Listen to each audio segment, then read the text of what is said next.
एक ऐसा साम्राज्य सोचिए जो इटली की टाइबर नदी के किनारे एक छोटे से गांव के रूप में शुरू हुआ और दुनिया के सबसे शक्तिशाली साम्राज्यों में से एक बन गया। ये है रोम की कहानी। चलिए रोम की इस ऐतिहासिक यात्रा पर चलते हैं।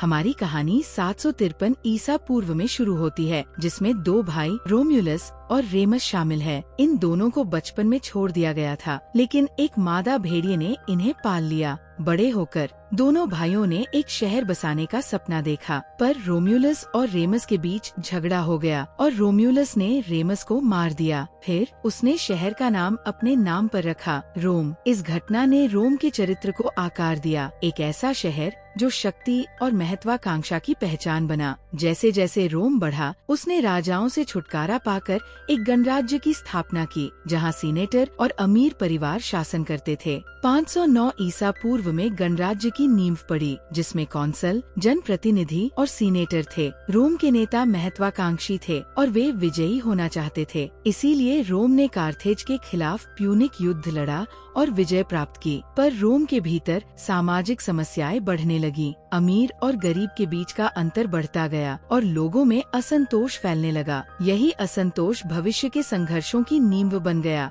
गणराज्य के इस असंतोष के बीच जूलियस सीजर का उदय हुआ। सीजर एक महान सेनापति और राजनीतिक रणनीतिकार थे। उन्होंने रोम के क्षेत्र का विस्तार किया और जनता में लोकप्रियता हासिल की। सीजर जो रोम के खिलाफ युद्ध की घोषणा थी। इसके बाद सीजर ने सत्ता संभाली और खुद को जीवन भर का तानाशाह घोषित कर दिया। इससे गणराज्य का अंत हो गया, पर जल्द ही 44 ईसा पूर्व में सीजर की हत्या कर दी गई। उनकी हत्या के बाद रोम का भविष्य बदल गया। सीजर की मौत के बाद रोम में अराजकता फैल गई, पर उनके उत्तराधिकारी ऑक्टेवियन, जिन्हें बाद में ऑगस्टस के नाम से जाना गया, ने सत्ता संभाली। उन्होंने एक नया साम्राज्य स्थापित किया और खुद को रोम का पहला सम्राट घोषित किया। ऑगस्टस के शासनकाल में रोम ने पैक्स रोमाना, शांति और समृद्धि का एक युग का अनुभव किया, जो करीब 200 साल चला। इस समय में रोम ने भव्य भवन बनाए, जैसे कोलोसियम, और दुनिया के केंद्र के रूप में जाना जाने लगा। रोम का साम्राज्य अपने चरम पर था। हालांकि रोम की शक्ति बड़ी थी, पर इसके पतन की शुरुआत हो चुकी थी।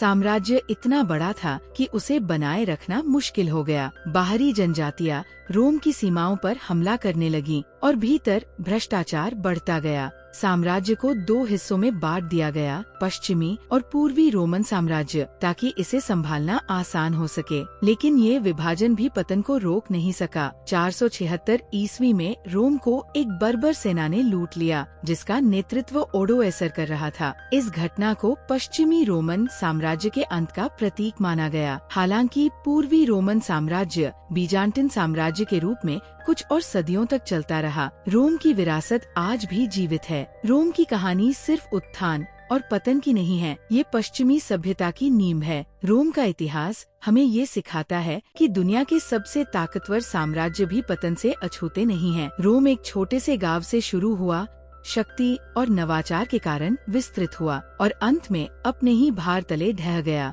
लेकिन उसकी विरासत आज भी जीवित है। उम्मीद है कि आपको रोमन साम्राज्य के इस इतिहास की यात्रा में आनंद आया होगा। अगर आप प्राचीन साम्राज्यों और उनकी कहानियों के बारे में और जानना चाहते हैं, तो लाइक और सब्सक्राइब करना न भूलें। आपकी राय का इंतजार रहेगा। अगले वीडियो तक के लिए धन्यवाद।